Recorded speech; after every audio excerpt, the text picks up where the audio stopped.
जय मूल निवासी साथियों, मेरा नाम रूप नारायण इक्का है। मैं इस वक्त में प्रदेश अध्यक्ष बहुजन मुक्ति पार्टी की जिम्मेदारी छत्तीसगढ़ में निर्वाह कर रहा हूं मैं।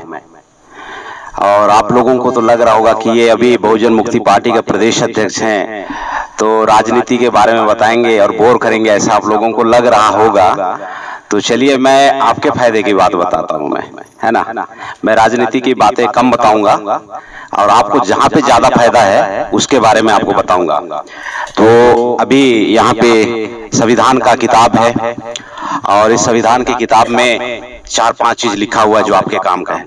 हर चीज आपके काम का है, लेकिन 4-5 चीज शुरू करेंगे क्योंकि आज छोटा प्रबोधन करना है। नहीं तो हम लोग एक दिन बोलना शुरू करते हैं, 5 दिन तक बोलते रहते हैं। अगर ऐसा मजा लेना है तो फिर अरेंज कीजिए कार्यक्रम, है ना।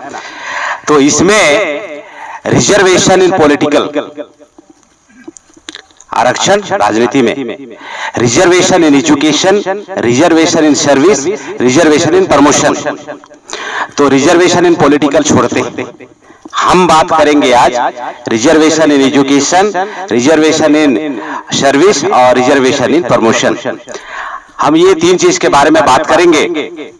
बाबा साहब अंबेडकर हम मूल निवासियों के लिए क्या सोच के ये अधिकार लिखे थे, और अभी जिनको आप जाने अनजाने में गलती से जिनको सरकार चुन रहे हैं, है ना, वे आप लोगों के साथ में कैसे धोखाधड़ी कर रहे हैं। हम लोग एक कंपैरिजन चर्चा करेंगे और मेरी शब्दावली भाषावली बहुत ही सिंपल होती है, साधारण होती है, हर किसी को समझ में आता है, थोड़ा ध्यान लगाइएगा। तो अभी देखिए, रिजर्वेशन इन एजुकेशन ये इतना महत्वपूर्ण मुद्दा है, हमारे लोगों को पता ही नहीं है। अभी देखिए, ये जो सरकारी स्कूल होता है, यहाँ पे कुछ बच्चे लोगों को फ्री में पढ़ने का मौका मिलता है ना। और वो नियम आजकल आपको प्राइवेट स्कूल में भी देखने को मिल रहा है। तो आप लोगों को फर्क समझ में नहीं आ रहा होगा कि जब सरकारी स्कूल में भी कुछ गरीब बच्चों को पढ़ने का मौका मिल जा रहा है और प्राइवेट स्कूल में भी मिल जा रहा है, तो फर्क क्या है। तो ऐसा है कि अगर आपका सरकारी स्कूल रहेगा ही नहीं, क्योंकि आप लोगों को क्या समझ में आता है कि प्राइवेट स्कूल में ज्यादा अच्छा पढ़ाई होता है, ऐसा समझ में आता है कि नहीं आता है। सरकार आपके साथ में क्या षड्यंत्र कर रहा है, पूरा सरकारी स्कूल को खत्म करने का षड्यंत्र कर रहा है। शिक्षा तो आपको मिल जा रहा है, शिक्षा मिल जा रहा है बच्चों को, लेकिन उन्हीं बच्चों को क्या सरकारी नौकरी मिलेगा। भाई आप लोगों के सपोर्ट करने की वजह से तो पूरा सरकारी स्कूल बंद हो रहा है, पूरा का पूरा बंद हो जा रहा है। तो आप लोग बताइए, आप अपने बच्चों के लिए 7,000 रुपया का नौकरी पसंद करेंगे कि 70,000 रुपया का नौकरी पसंद करेंगे। कितना में काम करवाना पसंद करेंगे? 70,000 में। काम क्या कर रहे हैं हम लोग, काम क्या कर रहे हैं हम लोग? 70,000 का रास्ता को बंद कर रहे हैं कि नहीं कर रहे? और ये षड्यंत्र कौन कर रहा है? ये षड्यंत्र वो कर रहा है जिसको आप वोट देते हैं। धोखा खाते हो, कैसा लग रहा है? भयंकर मामला है। इसलिए हम लोग बोलते हैं कि भारत मुक्ति मोर्चा के साथ में आप जब बैठेंगे ना तो पूरा पूरा बात पता चलेगा। तो ये आपके सरकारी नौकरी को खत्म करने का षड्यंत्र है, प्राइवेटाइजेशन, प्राइवेट स्कूल। क्योंकि प्राइवेट स्कूल चलाने वाले, आप किसी भी संचालक से पूछिएगा कि हम आपके प्राइवेट स्कूल में बच्चे को पढ़ा रहे हैं, हमारा बच्चा जब मास्टर बनने लायक हो जाएगा तो क्या आप हमें 70,000 रुपया का तनख्वाह में अपने बच्चे को मास्टर की नौकरी पर रखोगे क्या? ऐसा पूछ के दिखिएगा ट्रायल में, आप लोगों को समझ में आ जाएगा। कोई नहीं रखने वाला है, 7,000 से 10,000 से ऊपर नहीं देने वाला है। तो मैं आज आपकी और हमारी जो मुलाकात हो रही है, ये जागृति के लिए मुलाकात हो रही है और ये चीजें मैं आप लोगों को बढ़िया से बता के जाऊंगा मैं। तो साथियों, ये जो वर्तमान समय में जो दिल्ली पे शासन कर रहा है, दिल्ली के राजगद्दी पे बैठा हुआ है, इस वक्त में भारतीय जनता पार्टी बैठा हुआ है और विपक्ष में है कांग्रेस पार्टी। और ये जो दोनों पार्टी के जो मालिक हैं, ये डीएनए के आधार पे विदेशी ब्राह्मण हैं। और ये डीएनए के आधार पे जो ब्राह्मण हैं, जो विदेशी लोग हैं, विदेशी ब्राह्मण है, ये आपके मूल निवासी बच्चों का शिक्षा को खराब करने का काम कर रहा है, आपके मूल निवासी बच्चों की नौकरी को खराब करने का काम कर रहा है। यहाँ पे नियम बनाया है कि कक्षा 8वीं तक, कक्षा 10वीं तक और कक्षा 12वीं तक फ्री में पास करना है बिना मेहनत का। ऐसा नियम है कि नहीं है? उन लोग अपने बच्चे को देहरादून का पब्लिक स्कूल में, दिल्ली के पब्लिक स्कूल में और मुंबई के पब्लिक स्कूल में अंतरराष्ट्रीय सिलेबस का सिस्टम उन्होंने लागू किया। इंटरनेशनल सिलेबस का जो पाठ्यक्रम है, जहां पे पूरे विश्व का ज्ञान विज्ञान की पढ़ाई वहां पे हो रही है। और उनके लिए कैसा शिक्षा पद्धति है? बिल्कुल मेहनत के साथ में और काफी हार्ड प्रैक्टिस के साथ में उनको पढ़ाया जाता है, ताकि 22 साल में वो जब बच्चा बड़ा होगा ना, जवान हो जाएगा, तो आईएएस की तैयारी करेगा, आईपीएस की तैयारी करेगा, बड़ा बड़ा प्रशासनिक अधिकारी बनने की तैयारी करेगा, है ना, शासक बनने की तैयारी करेगा, मंत्री मिनिस्टर बनने की तैयारी करेगा, बड़ा बिजनेसमैन बनने की तैयारी करेगा। और हमारे बच्चों को कैसे दलदल में धकेल दिया गया? 22 साल का हमारा बच्चा जब जवान होगा तो क्या में अवसर तलाशेगा नौकरी के लिए? चपरासी में, छोटा बाबू में, क्लर्क में। ये है रिजर्वेशन इन एजुकेशन का जो सिस्टम हमारे संविधान में लागू है, उसको ये विदेशी ब्राह्मण लोग हैं, इन लोग बंटाधार कर दिया, ये बर्बाद कर दिया। और ये तमाम अब वोटर्स को जानने की जरूरत है। अब मैं आप लोगों को जागृत कर रहा हूं और मैं जानता हूं इस बात के बाद में आप दोबारा कभी भी कांग्रेस और भाजपा को वोट ही नहीं दोगे, मुझे पता है, क्योंकि इससे पहले आप जानते नहीं थे तो वोट देते थे। अब जानने के बाद में आप लोग वोट दोगे क्या? नहीं देंगे। तब भी उनके पास में एक जुगाड़ है, उनके पास में ईवीएम मशीन है, वो वहां से चुराएगा। तो वहां से ना चुरा सके, इसके लिए आपको क्या करना है? वोटिंग वाले दिन में घुसना है आपको पोलिंग बूथ के अंदर, है ना, वोट देने जैसा होना है और उठा के पटक देना है। नहीं पटकोगे तो आपका जो बच्चा लोग है ना, जिसको आप राजा बेटा रानी बिटिया बोल रहे हो ना, वो गुलाम हो जाएगा। आप अपने बच्चों को गुलाम देखना पसंद करोगे क्या? तो पटकना तो पड़ेगा। अगर पटकने से आजादी मिलता है तो पटकने में कोई हर्जा है क्या? अरे मैं खुद पटकने वाला, मैं ऐसा थोड़े ना कि आप लोग जाओ पटको, मैं इधर भाग रहा हूं पिट पिटा के, ऐसा सुना। अरे मैं खुद पटकूंगा भाई, मैं खुद पटकूंगा मैं, और आप लोगों को पटकने का। और इसमें हमारे जो पूर्व के वक्ता ने बताया कि 8 कितना तारीख सर? 8 अक्टूबर 2013 में सुप्रीम कोर्ट ने फैसला दिया कि ईवीएम मशीन से फ्री फेयर एंड ट्रांसपेरेंट चुनाव, यानी कि स्वतंत्र निष्पक्ष चुनाव नहीं हो सकता। इसका दूसरा मतलब है घोटाला हो सकता है, चोरी हो सकता है, गड़बड़ी हो सकता है। उसका मतलब ये होता है, सुप्रीम कोर्ट बोल रहा है। सुप्रीम कोर्ट का जो फैसला है आपके पक्ष में है, तो पटकना तो बनता है ना। डर तो नहीं लग रहा है?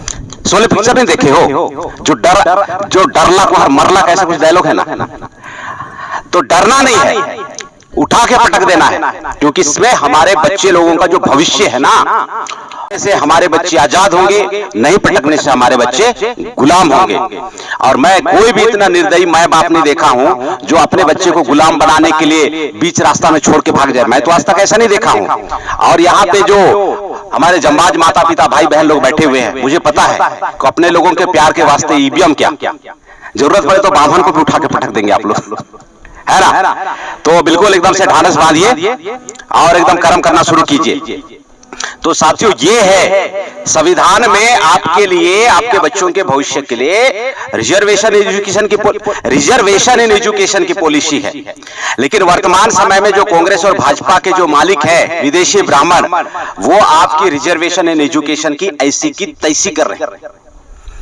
और सिद्धांत है जो समस्या को पैदा करता है वो समाधान में काम नहीं करता है। तो समाधान किसको करना है? आपको और हमको, हम लोगों को ही तो करना पड़ेगा ना। कि आप लोग ऐसा यहाँ पे उम्मीद लगा के तो नहीं बैठे कि समस्या भी वही लोग पैदा कर रहा है, समाधान भी उन्हीं लोग करेगा, ऐसा तो नहीं सोच रहे। ऐसा नहीं होता है। हम लोग गांव देहात के आदमी लोग हैं, गांव देहात में बहुत सारी एक्टिविटी को हम लोग पहचानते हैं। जो करील को चुराता है ना, वो जाके बांस को नहीं लगाता है। बांस लगाने वाला अलग होता है और करील को चुराने वाला अलग होता है। तो कांग्रेस और भाजपा क्या है? करील चुराने वाले। आप लोग बोल रहे हैं करील चुराने वाले लोग हैं। ये आपके बच्चे की भविष्य को चुराने वाले लोग हैं, आपके बच्चों की शिक्षा को चुराने वाले लोग हैं। और हम लोगों को मिलके ऐसा नहीं होने देना है। तो ऐसा नहीं होने देने के लिए तैयार हैं आप लोग?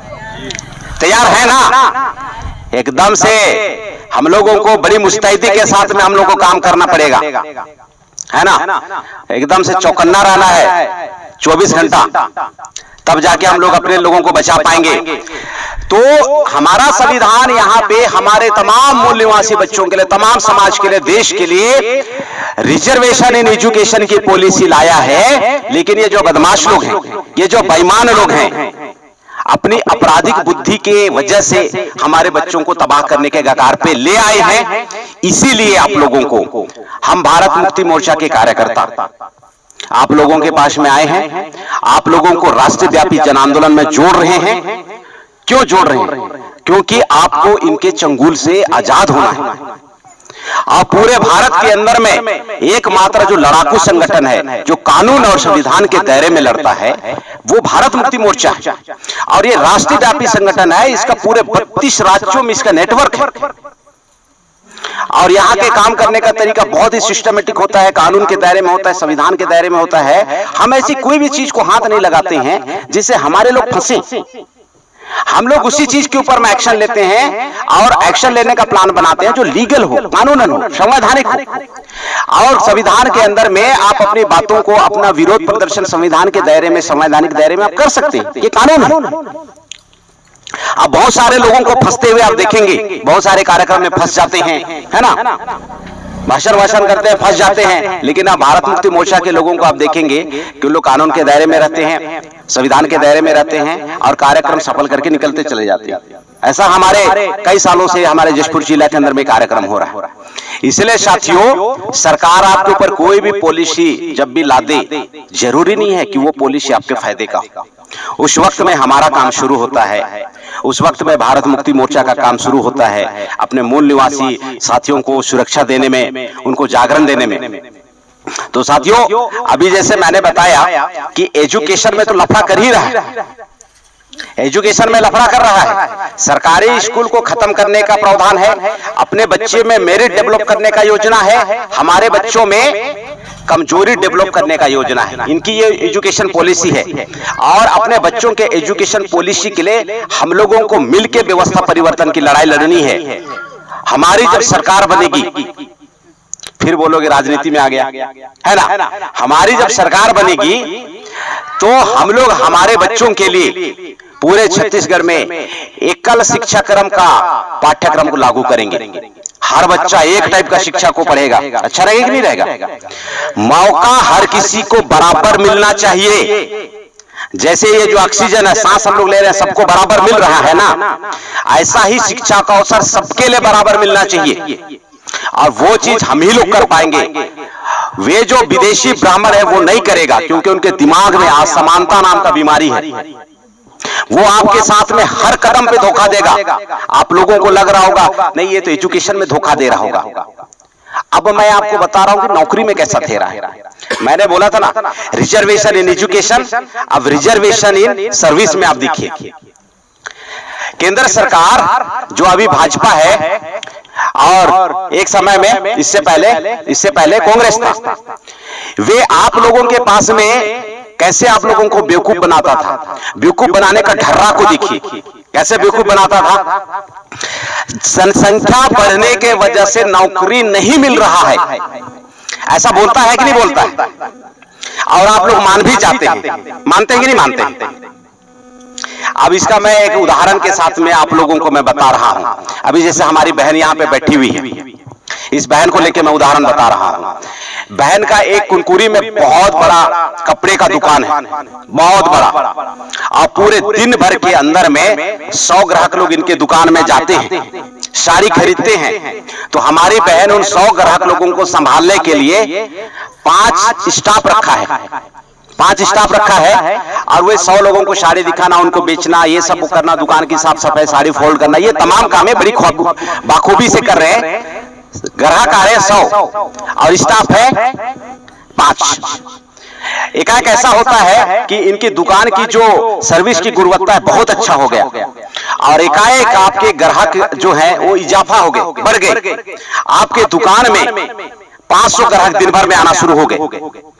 तो आपको क्या लगता है बहन कि आप 5 जो स्टाफ है उसके द्वारा आप 500 लोगों को सर्विस दे पाएंगे क्या? आप क्या करोगे? और बढ़ाएंगे। देखिए बहन बोल रही है, यानी कि यहाँ पे जनसंख्या बढ़ने के वजह से नौकरी के अवसर में वृद्धि हुआ कि नहीं हुआ? बात समझ में आ रही है ना? ऐसा तो नहीं लग रहा कि ये मंगल ग्रह के एलियन है, ऐसा टाइप नहीं लग रहा है। बात समझ में आ रही है ना? यहाँ पे बहन साधारण बुद्धि के साथ में क्या बोल रही है कि हमारे दुकान में ग्राहकों के इजाफा होने से, ग्राहकों के ज्यादा तादाद में आने की वजह से मुझे स्टाफ भर्ती करना पड़ेगा, ऐसा बोल रही है बहन। भारतीय जनता पार्टी क्या बोल रही है? बोलिए बोलिए, क्या बोल रही है? एक सुर में बोलिए तो। भारतीय जनता पार्टी क्या बोल रही है? संख्या बढ़ने के कारण नौकरी में कमी हो रही है। अब आप लोग बताओ, जनसंख्या बढ़ने से नौकरी में इजाफा होता है कि घटोत्तरी होता है? देखिए ये जो सरकार जिसको बोलते हैं कि हमार कांग्रेस, हमार भाजपा, ऐसा आप लोग बोलते हैं ना, वो क्या कर रहा है आपके साथ में? क्या कर रहा है आपके बच्चों के साथ में? ऐसा हमारे पास में हजारों की संख्या में उदाहरण है। मैं अगर एक सप्ताह भी अगर मैं ट्रेनिंग सेशन लूं ना, तो इनकी कर्मकांड का जो मामला है वो कम यहाँ पे नहीं होगा, बढ़ेगा। इतना सारा है हमारे पास में। तो आप जैसे वोटर्स के साथ में इन लोग ऐसा खेल कर रहा है। जनसंख्या वृद्धि होने से हर जगह पे नौकरी का इजाफा होता है। हेलो, चार्ज डाउन, हेलो, कोई बात नहीं। उतने सारे बच्चों को खाना खिलाने के लिए हमारे पास में जो बावर्ची है उसकी भर्ती करना पड़ेगा। साफ सफाई के लिए 1-2 महिलाओं की और भर्ती करनी पड़ेगी। रोजगार घट रहा है कि बढ़ रहा है? और जब ये जो 500 बच्चे लोगों की बढ़ोतरी की वजह से पहन के कपड़े दुकान में कपड़े की बिक्री भी ज्यादा होने वाला है। बाजू में कोई चौमिन का दुकान खोलेगा, फुचका का दुकान खोलेगा, 500 बच्चे लोग खाने आएंगे तो उसका भी काम होगा। तो जनसंख्या वृद्धि की वजह से हर जगह रोजगार का अवसर निर्माण होता है। ज्यादा कार खरीदेंगे तो ज्यादा पेट्रोल डालेंगे, ज्यादा कार खरीदेंगे तो फिर ज्यादा कार बिगड़ेगा, तो फिर मिस्त्री उसको बनाने के लिए कहां पे घट रहा है भाई? अब आप लोग बताओ, ये जो कांग्रेस और भाजपा के जो विदेशी ब्राह्मण हैं, इन लोग कौन सा खेत का गांजा को पीता है बताओ तो आप लोग? तो इन लोग ऐसा कैसे सोचता है? उल्टा तरफ से पैदा हुआ है। बोलते हैं, जानते हैं कि नहीं जानते? अब क्या हुआ भाई? लाइट उधर ही छेड़ दिया लगता है, ऐसे ही बोलते हैं। हेलो, तो इनका जो काम करने का तरीका ही उल्टा है। तो ऐसा उल्टा काम करने वालों के ऊपर दोबारा भरोसा करोगे क्या? अरे मत करना, ये लोग बर्बाद कर देगा भाई, एकदम दिल से स्वीकारो इसको। ये लोग आपको बर्बाद करने के लिए बैठा हुआ है, क्योंकि इनका पुरखा लोग आप लोगों को, इनके जो पुरखे लोग हैं आप लोगों को शिक्षा से दूर रखने का कसम खाया है, और इन लोग अभी वही काम कर रहा है। तो इसके जो पुरखा लोग हैं, मूल निवासी समाज के शिक्षा ना मिले इसका षड्यंत्र पहले से करते थे। और जब लोकतंत्र अभी लागू हुआ तो इन्हीं लोग राजनीति पार्टी बना के उस लोकतंत्र को कब्जा किया है। तो जिसका लक्षण शुरू में जैसे था उसका लक्षण आज भी तो वैसे ही रहेगा कि बदल जाएगा? जो आदमी बचपन से ऐसा टेरो टाइप का देखता है वो जवान होकर एकदम सीधा सीधा देखेगा क्या? जो बचपन में टेरो था वो जवान में भी तो टेरो रहेगा, और बुढ़ापे में उसमें भी टेरो रहेगा। जो आदमी ऐसा देखेगा, ऐसा तो देखेगा टेरो टाइप का। आप सोच रहे हो कि नहीं बचपन में टेरो था, जवान होकर सीधा हो जाएगा, ऐसा कैसे होगा क्या? जो बकरी शुरू से चूरही रहती है, चूरनीच तो रहती है कि जवानी में सुधर जाती है। अरे तो इन लोग भी नहीं सुधरने वाला है यार, इन लोग भी नहीं सुधरने वाला। तो इसमें उपाय क्या है? इनको छोड़ना है। इनको क्या करना है? छोड़ना है। अब यहाँ पे बैठे हुए मेरे जितने भी साथी हैं, आप थोड़ा सा हाथ खड़ा करके बताओ तो इनको छोड़ने में किसको किसको तकलीफ हो रहा है, उसको अलग से मैं ट्यूशन दूंगा मैं। ऐसा ऐसा हाथ खड़ा कर। अच्छा, आपको छोड़ने में अरे यार आप नहीं समझ पाए। अच्छा नहीं समझ पाए, कोई बात नहीं है। मैं ये बोल रहा हूँ, इनको छोड़ने में तकलीफ नहीं होना चाहिए। इनको छोड़ने में तकलीफ नहीं होना चाहिए। किसको पकड़ना चाहिए? जो समाज के कल्याण के लिए बाबा भीमराव अंबेडकर की तरह निस्वार्थ काम किया, ऐसे लोगों को चुनना है। तो दुनिया में जो सबसे बड़ा शिक्षा क्या है? सबसे बड़ा शिक्षा है कौन समाज का भला कर सकता है उस इंसान को पहचानना, और समाज का कौन गतरे गतर बुरा कर रहा है उस इंसान को पहचान। इतना कर लो, सबका कल्याण हो जाएगा।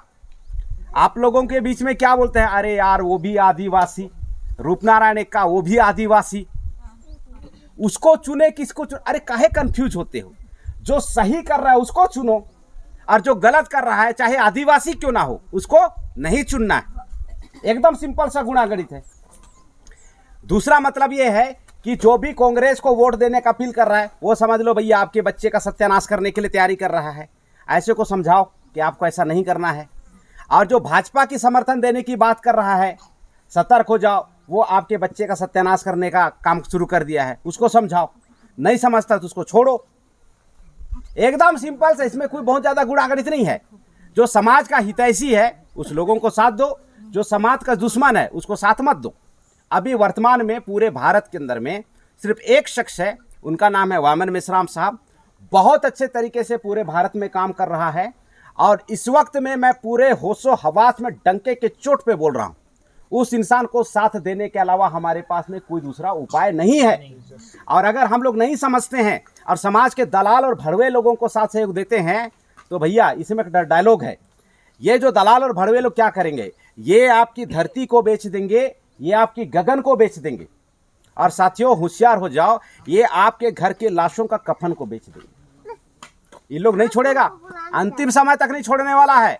क्योंकि इनके जो विदेशी ब्राह्मणों के जो पुरखे लोग बोले हैं कि मूल निवासी समाज को, यानी कि ये जो शूद्र लोग हैं, ये आदिवासी हैं, अनुसूचित जाति के लोगों को शिक्षा नहीं मिलना चाहिए। कसम खाया हुआ है, शिक्षा नहीं दे रहा है। आपको लग रहा है दे तो रहा है, अरे उसका बच्चा को इतना टाइट पढ़ा रहा है, आपके बच्चे को फोकट में पास करवा रहा है, दोनों दिन जवान हो जाएगा, एक बोका हो जाएगा, एक होशियार हो जाएगा। कहाँ पढ़ा रहा है? ये तो बोका बनाने का लक्षण है। दूसरी बात है संपत्ति रखने का अधिकार। उन लोग कसम खाया है कि भैया हम आपको संपत्ति रखने नहीं देंगे, और संपत्ति रखने नहीं दे रहा है। आप 10 क्विंटल दाल कमाते हैं, मोटा मोटी ले दे क्या, उन्हें पौने दाम में 40,000 कमाते हैं, है ना? क्यों? क्योंकि उन्होंने आपके फसल के ऊपर में न्यूनतम समर्थन मूल्य का कानून नहीं बनाया है। हमारी सरकार जिस दिन आएगी ना साहब, हम न्यूनतम समर्थन मूल्य का तोहफा आपको देंगे। आप 10 क्विंटल दाल कमाओगे, 100 रुपये किलो से नीचे नहीं बिकेगा। एक छोटा सा कानून बनाने से आप लखपति हैं। अब बताओ, कांग्रेस और भाजपा हजारपति बना रहा है और हम लखपति बना रहे हैं, किसको चुनोगे?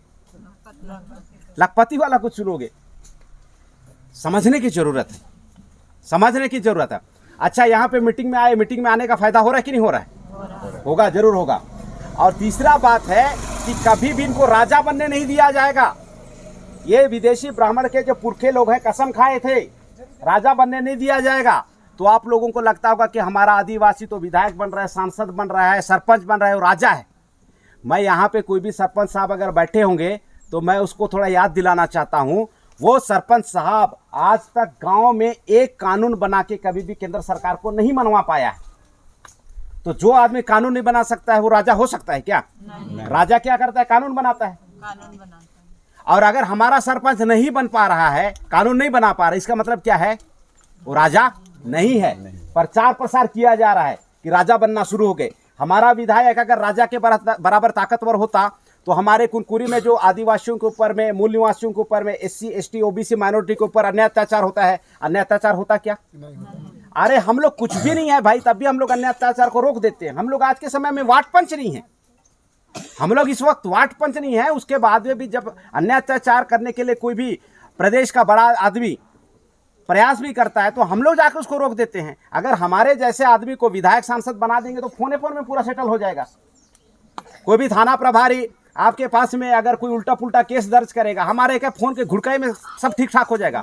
बोलेंगे अबे बुड़बक साला क्या कर रहे हो तुम, कानून और संविधान के विरोध में काम करोगे, नौकरी करना है कि नहीं करना है। अरे एक फोन में सीधा हो जाएगा। और जब उनको पता चल जाएगा कि भैया ये भारत मुक्ति मोर्चा के लोग, मूल निवासी लोग अभी शासन सत्ता में हैं, आप समझ लो कि आधा सूधा तो छत्तीसगढ़ खाली हो जाएगा, डर के मारे सामने लोग भाग जाएंगे। तो ये है रियल रिप्रेजेंटेशन। तो साथियों, आपका जो शिक्षा है, आपका संपत्ति है, आपका राजा बनने का अधिकार पहले भी छीना गया था, अभी भी छीना जा रहा है। लेकिन अगर आप लोग इस वक्त समझदारी पूर्वक अगर आप निर्णय लेते हैं और अगर मूल निवासियों की सत्ता, मूल निवासियों की शिक्षा और मूल निवासियों की संपत्ति के बारे में ध्यान देने वाली सरकार है ना, उसके बारे में आप चुनाव करेंगे साथियों, तो ये जो समस्या है, ये समस्या का समाधान हर हाल में हो जाएगा। और आप लोगों को मैं जो बता रहा हूं, तो मैं पूरे दावे के साथ में बोल रहा हूं कि आप लोग इधर आना शुरू करो, दोस्त और दुश्मन को पहचानो, अपना बुद्धि को तर्क लगाना शुरू करो। और अगर बुद्धि का थोड़ा काम नहीं कर रहा, तर्क लगना अगर शुरू नहीं हो रहा है, लगातार भारत मुक्ति मोर्चा की मीटिंग में आते रहो। आज 2 बात समझेंगे, कल 5 बात समझेंगे, आगे 10 बात समझेंगे। आप लोग सब यहाँ पे बैठे हुए लोग सब करोड़पति लखपति लोग हैं आप लोग, लेकिन आपके फसलों का दाम सरकार के द्वारा न्यूनतम समर्थन मूल्य का नहीं दिया जा रहा है, इसलिए आप लोगों को इन्ना मल्ला नेला मल्ला इस टाइप का कहानी चल रहा है। जब हमारी सरकार बन जाएगी बहुजन मुक्ति पार्टी की, तो आप लोगों को मांगना नहीं पड़ेगा। अरे हम खुदे भुगत भोगी हैं भाई, बस आप लोगों को पूछेंगे अब बताओ मालिक लोग, दाल का दाम कितना में बेचना चाहते हो? आप लोग बोलेगे 120, तो 120 रुपये का दाम तैयार हो जाएगा। क्योंकि जो साड़ी बनाता है वो अपना जो उसमें जो कॉस्ट लगता है, उसमें जो मुनाफा है, वो तमाम चीज़ों को जोड़ के वो दाम रखता है। आपके पास में थोड़े ना आता है पूछने के लिए। तो अनाज का पैदावार आप कर रहे हैं, तो दाम रखने का हक अधिकार आपको 100% है। लेकिन ये जो कांग्रेस और भाजपा के जो विदेशी ब्राह्मण है वो करने नहीं दे रहे हैं, और हमारे पुरखों को सताया, हमारे पिता लोगों को सताया, हमारे दादा लोगों को सताया, और अभी आपको और आपके बच्चों को सता रहा है। तो ऐसे जालिम लोगों से छुटकारा चाहिए कि नहीं चाहिए? चाहिए। ये शैतान लोगों से हर हाल में छुटकारा चाहिए साथियों। और आप लोग अपनी बुद्धिमत्ता का प्रयोग करते हुए आप लोग भारत मुक्ति मोर्चा ज्वाइन करेंगे और हमारी तरह से बोलने का प्रशिक्षण लेंगे और पूरे भारत में इसका प्रचार प्रसार खुल के करेंगे। और हम लोग बहुत जल्दी आज़ाद होने वाले हैं ना, बहुत जल्दी आज़ाद होने वाले हैं। और आप समझ साथी लोग, बातों को सुनने के बाद में कदम से कदम आप लोग हमारे साथ में मिलाएंगे, कंधा से कंधा मिलाएंगे और अपने मूल निवासी समाज को आज़ाद करने का काम करेंगे। मैं ऐसा आप लोगों से उम्मीद कर रहा हूं और अपेक्षा कर रहा हूं, और आप लोग ऐसा करेंगे। करने के लिए तैयार हैं ना? तैयार हैं। हमारे पीछे वाले बाबा लोग, मम्मी लोग काम करने के लिए तैयार हैं ना? जी सर, बिल्कुल तैयार तो है। उनका मशीन को फोड़ेंगे बोल रहे हैं, तो हम लोग को ले जाएंगे तो हम लोग को फोड़ेंगे। अरे हम हैं ना माता जी, काहे चिंता कर रहे हैं आप? मैं बहुत जिद्दी वाली हूँ, फोड़ भी दे। अरे हम भी वैसे छे, आप जैसा है वैसे ही हम भी हैं। फोड़ना ही छे, टेंशन मत लो कि ले जाएगा। क्योंकि ये सिर्फ कुनकुरी, पत्थलगांव, जसपुर जिला में फोड़ने की तैयारी नहीं चल रही, पूरे 15 लाख पोलिंग बूथ में इसकी तैयारी चल रही है। और पूरे 15 लाख पोलिंग बूथ में इकट्ठा 21 साथ में उठा के पटक देंगे तो कितना लोगों को जेल भितारेगा। और अगर जेल भितार दिए ना माता जी, तो मैं बता रहा हूँ आपका राष्ट्रपति पुरस्कार एकदम से गारंटी। ताली बजाओ यार माता के लिए।